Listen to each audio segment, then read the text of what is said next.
السلام علیکم ګرانو دوستانو. نن به زه تاسو ته یو بل هم ډېر د خوشحالۍ خبر درکړم چې پاکستان هم د افغانستان ډېر زیات تعریفونه شروع کړي دي.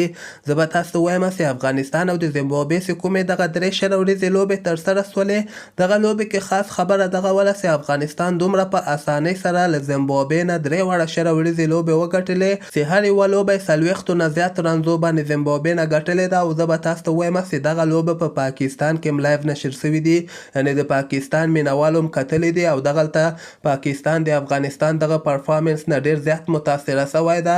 زه به تاسو ته وایم چې پی ټي وي سپورټس چې کوم ده دغه یوه رسنۍ ده، د پاکستان ډېره مشهوره رسنۍ ده او زیاتره لوبې د پاکستان که وګورئ په همدغه پی ټي وي سپورټ باندې لایو نشر کیږي. دوی خپله پاڼه کې د افغانستان ډېر زیات تعریفونه کړي دي. تاسو دغه پوسټ هم کتلی شئ چې افغانستان په نړیواله سطح باندې اولنی ټیم شو چې هندوستان، پاکستان او همدغسې دغه نړیوال کې چې څومره زیات ټیمونه دي دغه ټول نه مخکې شوی ده.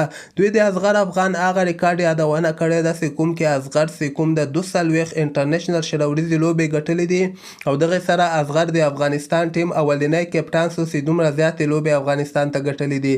تاسو دغه لیست هم کتلی شئ. مهیندر سینګ دوني بیا 2م نمبر باندې د 41 لوبې ګټلې، ایون مورګن 3م او سرفراز احمد 4م او ډیرن سمي بیا همدغسې 5م نمبر باندې ده. نو د اصغر کپټانسي په وجه باندې او د افغانستان د لوبغاړو ښه پرفارمنس په وجه باندې پاکستان هم دې ته مجبوره شو چې د افغانستان د ملي ټیم تعریف وکړي او د خپلې او مشهوره رسنۍ نه دوی د افغانستان تعریف کړی ده چې په اردو کې دغه لیکلي هم دي چې افغانستان کرکٹ टीम ने तारीख रकम कर दी, पाकिस्तान भारत समेत सब टीमों को पीछे छोड़ दिया.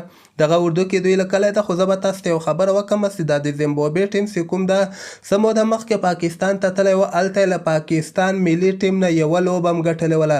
حالانکې د زیمبابوې ټیم کې دغه دوه بلینډر ټیلر چې کوم ده او کریګ ایروین دغه دوه لوبغاړي نه ول، نور بقیه همدغه لوبغاړي ول کوم چې افغانستان سره لوبېدل. خو زیمبابوې ونه څه کولی چې شل ورځې لوبې یعنې یوه لوبه هم له افغانستان نه وګټي چې دغه د افغانستان لپاره یو ډېر ښه خبر ده، ځکه خو په نړیواله سطح باندې هر یو ملک تعریفونه کوي او په دغه کې پاکستان هم شامل ده.